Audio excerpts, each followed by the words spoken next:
Our top stories this morning: Governor Obiano reiterates support for the promotion of Igbo language and culture. Residents of Pope John Paul II Estate Oba seek federal government intervention over erosion devastation. Hello, good morning and welcome to the news this morning. I am David Opokwasele.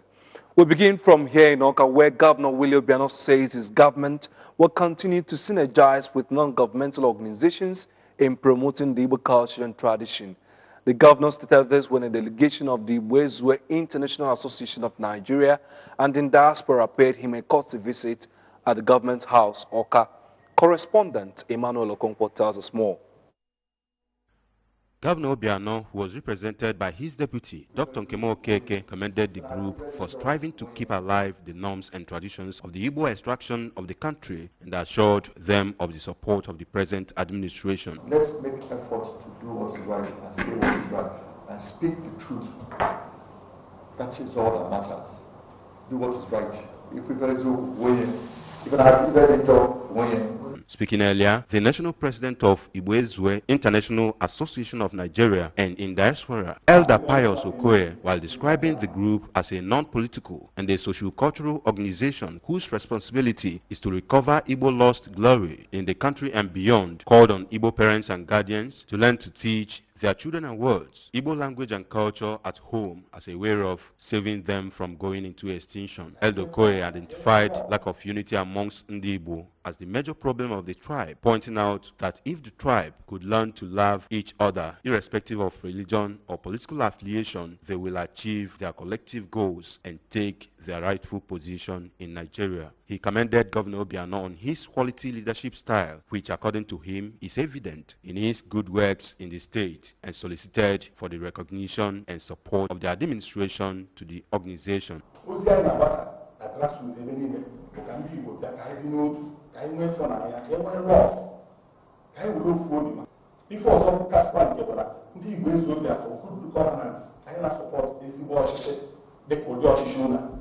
In a remark, the State Secretary of the Association, Chief Vincent Tuhura, thanked the governor for the warm reception accorded them, assuring him of the unflinching support of the group. Also speaking, the traditional ruler of Wahiafo community in Obingwa local government area of Abia State, who is the national patron of the association, Eze Amadi Azuogu, called on Ndi Igbo to imbibe the spirit of brotherhood and value their culture and traditions as their pride and identity.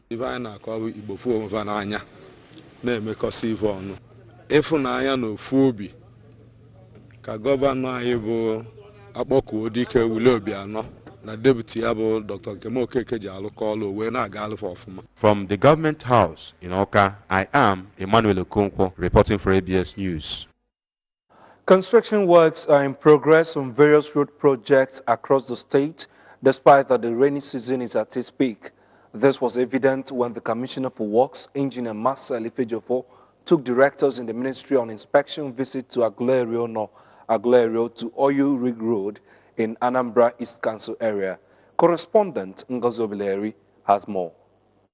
The 42-kilometer road has been tarred up to 9 meters, while sharp sand has been filled on 20% of the road. Laterite has also been done up to 15% on the road. Asphalting was ongoing on the road as at the time of this report. Speaking after inspection, Engineer Ifejofo said the road will link 4 communities and the oil well in Agulerio 2, including Agulerio No, Enugu to Aguleri, Agulerio 2 and Mbonando, which are food-producing communities. Engineer Ifejofo said that the road is very important to people of the area because they have not had any tarred road since inception. He said that electric poles are being installed for people of the area to give them electricity for the first time, while government is equally sinking boreholes in parts of the communities. He described it as grassroots development at its peak.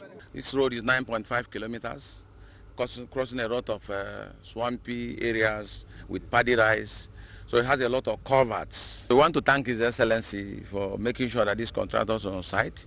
For them to be here, it means that they've been giving money. So they've been giving money, and the contractor, Gabi, has promised us that he will complete this road as scheduled. On his part, the site engineer, Mr. Odi Abdallah, said they are serious in giving quality job on the road and said they faced a lot of challenge on the road because of its terrain, promising to deliver on schedule and according to specification. This is a very challenging area You know, you can walk now and see the foundation of the road and the pavement going on. You know, really did a very big earthwork here to reach to the foundation, to reach to the stage of stone base and pavement. From Aguleri to Oil Rig Road, I am Ngozi Obileri for ABS News. The Anambra State government has taken its Dobe Anambra campaign to Nnewi, which is one of the major cities of the state. Correspondent Ejika Abana was there for the ABS and now reports. The Anambra program was developed to sensitize in the Anambra and raise awareness on environmental cleanliness and general hygiene, as well as its attendant benefits. The Commissioner for Environment, Mr. Obi Wankwo, led his staff, officers of Operation Clean and Healthy Anambra, Ocha Brigade, and Anambra Waste Management Authority, ASWAMA, among others, on the exercise, which kicked off from Oka, made brief stops at Afonofia, Nkwenugwu, Oyagu Market, Abagana, Eziowole, Abatete Roundabout, and Nobi. At Nnewi, the team visited Nnewi Roundabout by First Bank through Bank Road to Nwanyi Imo Park by motor and machine parts, building materials, Ekamobi, and Oyabo, Nnewichi. Commissioner Wankwo explained that the enforcement and prosecution of offenders will precede the sensitization campaign, as the campaign will be taken to homes, offices, schools, and markets in Anambra, urging in the Anambra to cultivate the right attitude towards the environment. He said that Anambra State Ministry of Environment can be contacted on 090-125-00200 and 070-569-22207 for further details. It's all of us, and we're all doing it together. And His Excellency is very happy about that, what we are doing. And I want to encourage all of us to continue putting in our best, for our states. Senior Special Assistants to the Governor on Environment, Mr. Stanley Nkwoka and Mrs. Florence Oredum of Aswama, said that the ministry will sustain the sensitization exercise and enforcement until the aim of making Anambra the cleanest city in the country is achieved, and appreciated the Governor, the Commissioner, and other stakeholders who initiated the project. First, enlighten them, tell them they need to keep the environment clean, seal their drains, and pack their waste. Then in 2 weeks' time, by the time we come back, we have to apply relevant laws, both the ASWAMA and the Ocha Brigade law, to enforce cleanliness. We move around to sensitize the people. We want to get it down to the grassroots. We've gone around with traffic lights, Ibeto, Ekamangu, Amobi. We've gone around. And you can see the reaction from people, is fantastic. So I want to thank again His Excellency for his wonderful support. The Permanent Secretary, Ministry of Environment, Dr. Emmanuel Okafor, and the Director of Environmental Health and Pollution Control, Mrs. Edith Ike, emphasized that keeping the environment clean is a collaborative effort between the government and its people, as according to them, government cannot do it alone without the people's input, adding that the Anambra will soon start seeing environmental officers on the streets of Anambra who have been mandated to enforce the state environmental laws. We keep passing on the message from one person to the other, so that everybody in Anambra State understands that cleanliness is a joint venture between the people and the government. It is a collaborative effort. So we hope to get it right this time, because on getting to the grassroots, we will now go into implementation.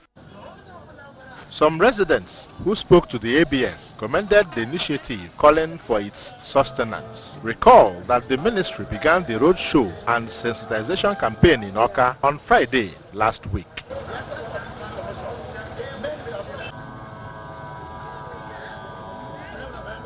From Nnewi, Ejike Abana, ABS News. And on now to security. The Anambra State Police Command has paraded 34 male suspects over various degrees of crimes. The male suspects, mostly in their mid-20s and late 30s, were arrested at different locations in Anambra State for crimes ranging from armed robbery, cultism, and bag snatching. Correspondent Daniel Ezigwe was at the Police Command headquarters where the suspects were paraded and now completes the story.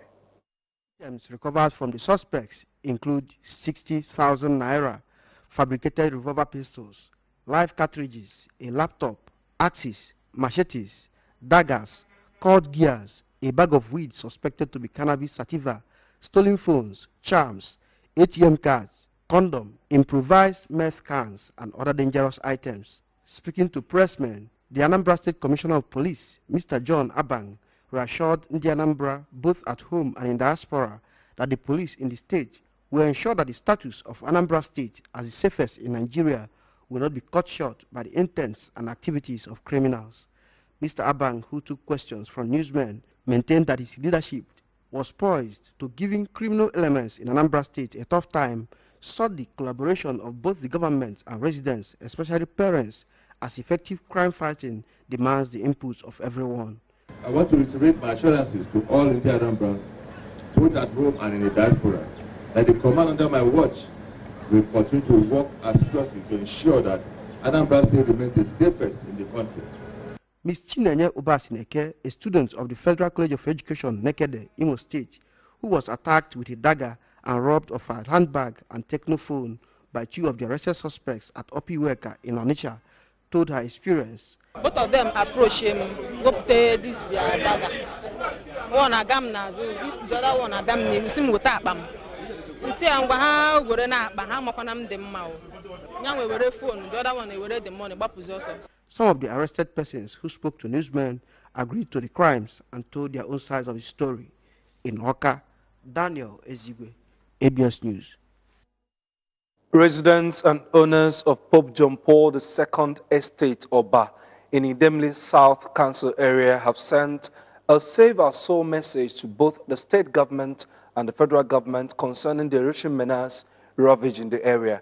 They made the passionate appeal when conducting ABS News crew around the estate. Correspondent Emengine Osadebe completes the story.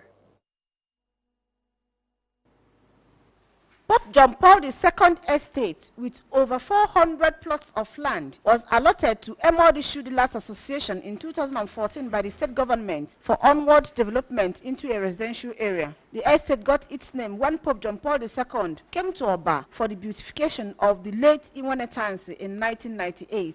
According to the allottees, they commenced the development of the land by erecting buildings and construction of over 6 kilometers access road into the estate, installation of electricity, as well as building a primary school and church for their convenience, but regretted that they could not park into their buildings due to fear of erosion menace. Speaking to the ABS in an interview, the leader of the estate, Chief Mwabeze Ume, said they could not continue work on the road as all their self-made efforts to control the erosion for the past 2 years proved abortive, lamenting that some newly completed buildings in the area have caved into the over 100 meters deep gully. By the grace of God, they have achieved the aim of giving the estate. But today, the challenge we have is this erosion. You can see it destroying many buildings. More than 15, 20 buildings are destroyed now. So we are begging His Excellency, the Governor of Anambra State, Chief Willie Obiano Abokodike, and we know he will come to our rescue.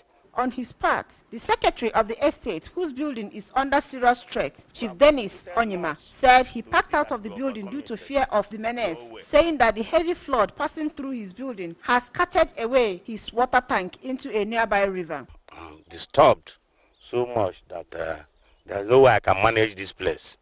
Instead, one day, me and my family will be inside that river.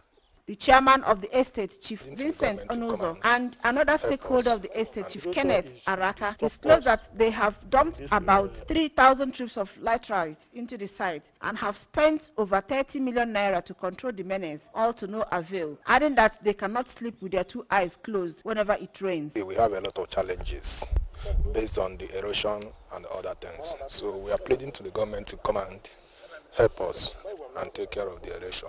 We have already put more than 3,000 trips of sand, taking care of the erosion by ourselves, but it continues. The parish priest of St. John's Catholic Church, considered by many as the estate's pilgrimage center, Reverend Father Ugochukwu Nwabara, pointed out that the proposed site for erecting a retreat center, church and pastoral building in a memory of Pope John Paul II's visit has been devastated by erosion and called on both the state and federal government to come to their rescue. The tour of the erosion site ended with a prayer for the state and the country by Reverend Father Nwabara at the pilgrimage ground. Emengino Sadebe, ABS News.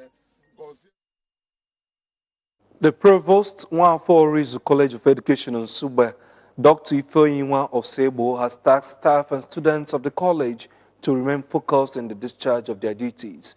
She stated this during the maiden celebration of her 1 year in office held at the college auditorium.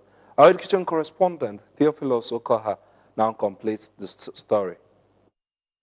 Had in attendance members of academic community of the institution, students and other well-wishers. The provost in her address enumerated notable achievements within her 1 year in office to include construction of vocational skills acquisition center, consistency project attracted by House member who represented Anambra East and West Federal Constituency in the 8th Assembly, Mr. Tony Moye, asphalting of college internal roads and construction of 2-story building vocational center. Dr. Sebo, who thanked Anambra State Government, the College Governing Council, the management staff and students of the institution, said the race for a better academically oriented institution requires more work and dedication. She therefore requested for all hands to be on deck for more accomplishments. As I reflect on the activities carried out in the past year as the chief exponent of this institution, I invite you to do likewise in the different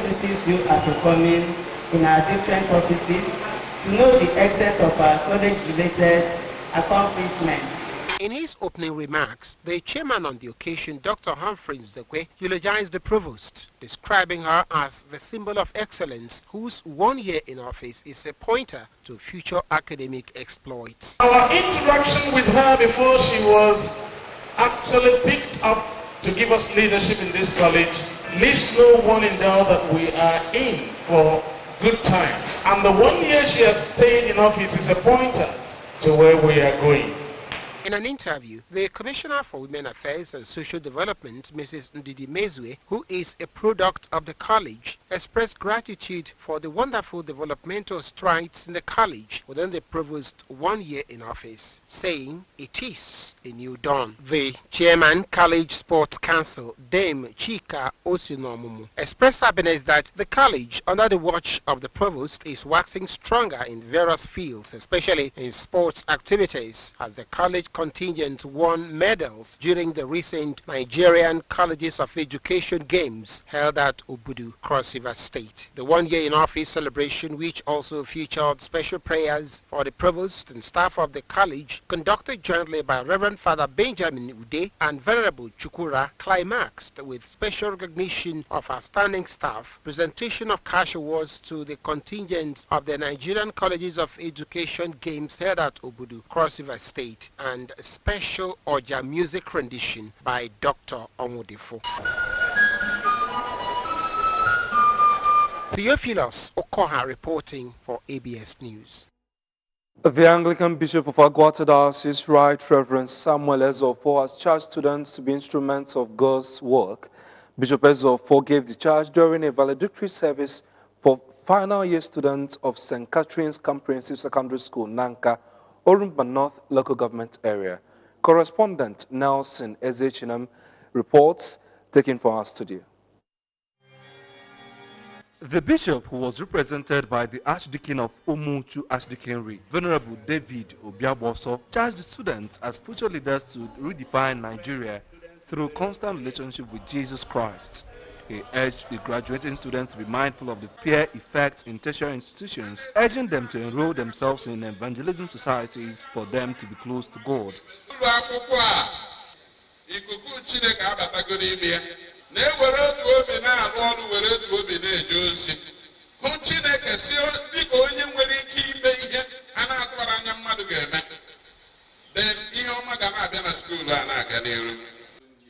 The president of the Agwata Women Ministry and wife of the bishop, Mrs. Chinyere Ezofo, who advised the graduating students to be mindful of decisions they make, which according to her can make or mar them in life, thanked God for making the day a reality. We believe that after passing through secondary school, that you can now answer for yourself.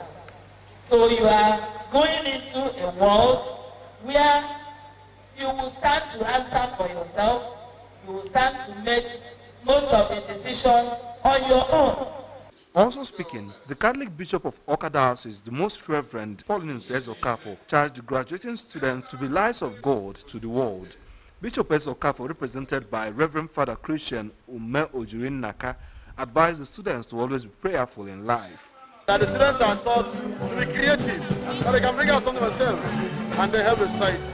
So the bishop is happy that such a thing is existing in Nanka, not just about education, but about quality and skill acquisition.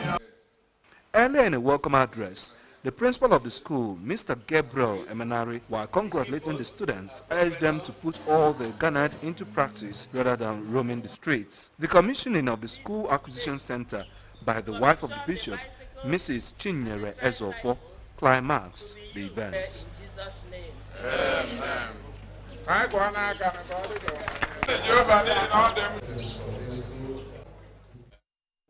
Remember that you can follow news and programs on ABS from any part of the world by liking our Facebook page at ABS Radio Television.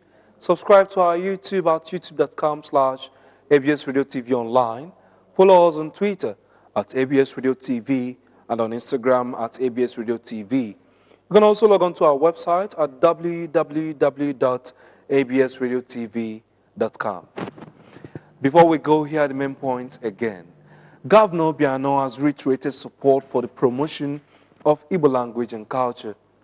Residents of Pope John Paul II Estate Oba are seeking federal government intervention over erosion devastation in the area. And that is the news at this time. I am David Obokwasile. Thanking you for joining us.